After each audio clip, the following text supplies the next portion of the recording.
Olá, graças e paz. Eu gostaria de meditar com você uma passagem que se encontra em 2 Reis, no capítulo 6, do versículo 1 ao 7. O título na minha Bíblia: Eliseu faz flutuar o ferro de um machado.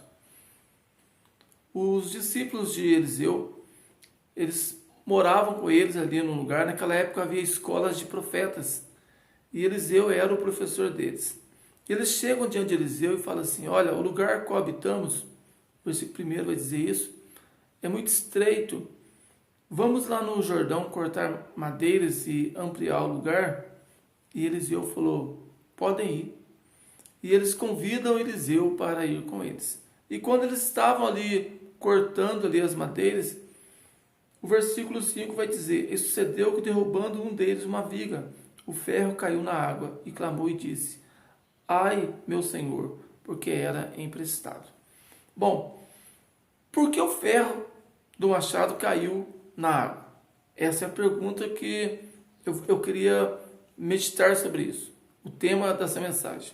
Mas existem outras verdades aqui que eu gostaria de meditar com você. A primeira delas: antes deles tomarem a decisão de ampliar aquele lugar, eles consultaram Eliseu. Eliseu significa Deus é a salvação. Naquela época existiam escolas de profetas. Profeta é alguém que tem uma mensagem de Deus para o povo. Nessas escolas eles estudavam, aprendiam as escrituras e aprendiam a ser um canal na mão de Deus.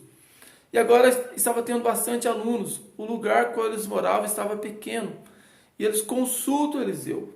Eles perguntam: olha, o lugar está muito estreito. Será que nós podemos cortar madeiras e ampliar o lugar? Então a primeira lição que eu aprendo aqui: antes de nós tomarmos decisões, nós temos que consultar a Deus.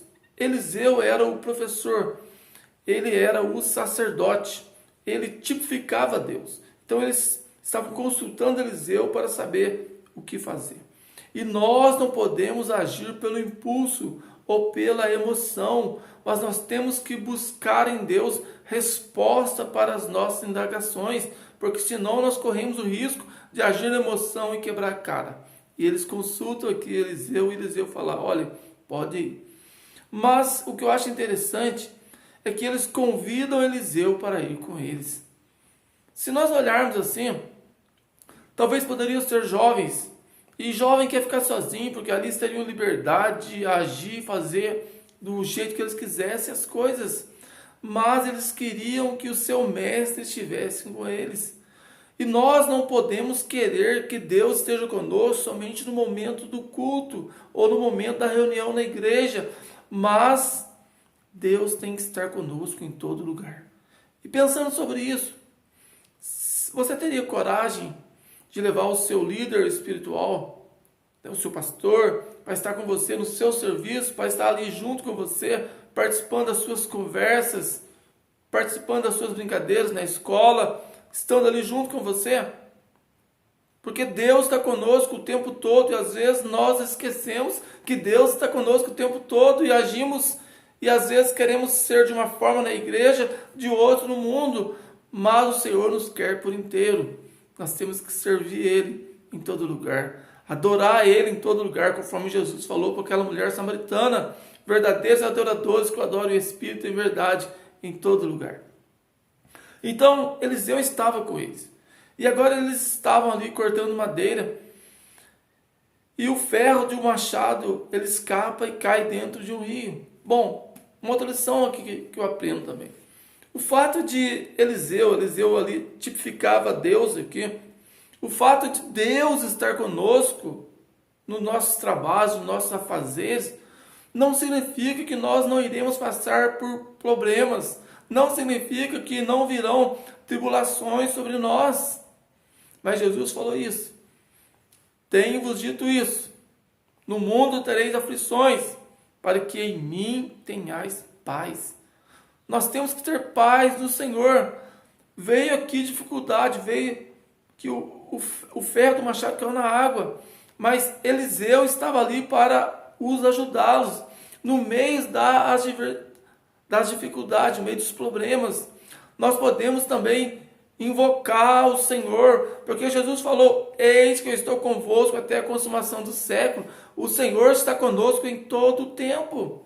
Então, mesmo Deus estando conosco, surgirão problemas, tempestades, adversidades. Surgiu aquela tempestade quando os discípulos estavam atravessando ali o mar da Galileia e Jesus estava com eles dormindo ali na parte de trás do barquinho. E mesmo assim veio uma tempestade, mas Jesus levantou e acalmou tudo. Talvez você que me ouve enfrenta problemas, dificuldades, mas Jesus é com você. Acalma o seu coração, confia no Senhor. Deus vai te dar a vitória. Ele é contigo. Mas, então o machado, o versículo que nós lemos, o ferro escapa e cai dentro do rio. E quando eu estava lendo sobre isso, a indagação que veio no meu coração é: por que o ferro daquele machado escapou e foi cair no rio? Então nós podemos perceber aqui que ele diz: ai meu Senhor, porque era emprestado. Primeiro motivo a qual o machado era emprestado, não era dele. Então ele não tinha tanta habilidade, tanta intimidade com aquela ferramenta. E quando eu pensava sobre isso, eu lembrei de Davi no momento a qual ele foi enfrentar aquele gigante Golias. Saul até tentou emprestar para ele uma espada e a sua armadura. E ele até tentou pegar, mas não deu certo. Porque não dava para enfrentar aquele gigante com arma emprestada. Ele teve que ir com a dele mesmo, a qual ele tinha experiência. Foi lá com uma funda e venceu. Nós temos que usar o dom a qual Deus nos deu. Nós temos que nos colocar na posição e fazer o que Deus colocou no nosso coração com os meios a qual Ele nos deu. Confiar, ser treinado. Davi era treinado com aquela funda, foi lá e venceu. Use o dom ao qual Deus te deu. Faça aquilo que Deus colocou no seu coração. Faça o melhor a qual você pode fazer. Bom, e uma segunda resposta também: por que aquele ferro caiu na água? Bom, talvez ele não seria tão habilitado a trabalhar com aquele machado, já que o machado não era dele, ele não tinha experiência com aquele machado. Talvez, por ele não ter experiência, aquele machado caiu, ele teve que fazer muita força, ou ele teve que bater de uma forma inapropriada. E nós, como igreja do Senhor, Paulo vai escrever isso, quando ele escreve para os irmãos que estavam em Éfeso, no capítulo 6, ali, a partir do versículo 10, sobre a armadura espiritual. Ele fala assim: tomai sobretudo o capacete da salvação e a espada do Espírito. Perceba que eles estavam ampliando ali o lugar onde eles moravam, que era uma escola para aprenderem algo, para ser úteis a Deus. Tipifica o trabalho da igreja. Nós também fomos chamados para ir pregar a palavra e ampliar o reino do Senhor. E a ferramenta que o Senhor colocou nas nossas mãos é a palavra de Deus. Então Paulo escreveu: olha, tomai a palavra. A palavra tem que estar no nosso coração e nas nossas mãos. Eu não posso deixar a palavra empoeirando numa estante aberta no Salmo 23 ou no Salmo 90. Não, ela tem que estar no meu coração, tem que estar nas minhas mãos. Eu tenho que conhecer a palavra. Oséias capítulo 4, versículo 6 vai dizer isso: o meu povo foi destruído porque lhe faltou conhecimento. Nós temos que conhecer a palavra, nós temos que saber manejar a palavra, conhecer a palavra. Quantos cristãos que não leem a Bíblia, que não conhecem a palavra? Não podemos ser assim. Temos que saber manejar. Então talvez por não saber manejar aquele machado, por não ter tanta habilidade, ele fez força na hora errada, ou bateu de uma forma errada, que escapou aquele ferro do machado e caiu na água. E um terceiro motivo que pode ter levado também aquele machado cair na água: havia uma folga ali entre o cabo e o ferro do machado. E talvez também por ele não ter experiência, ele não percebeu isso, continuou trabalhando daquela forma. E a ferramenta estava estragando e ele não fez uma manutenção, ele não parou para olhar, ele foi trabalhando afoito, ali ansioso para concluir o serviço. Mas nós não podemos fazer a obra de Deus de qualquer forma, ou de qualquer jeito, ou na emoção, ou na vontade, ou na raça. Temos que agir com cautela, com prudência, simples como a pomba, prudente como a serpente. Nós temos que, não podemos dar brecha, e ele deixou aquela brecha aumentando de tal forma que ele perdeu o ferro do machado, e não parou para olhar a ferramenta, para fazer manutenção. E nós temos que parar, olhar, verificar. Nós não podemos fazer de qualquer jeito, de qualquer forma, mas não podemos dar brecha. Não pode haver brecha na minha vida e na sua vida, senão nós corremos o risco de perder o nosso dom.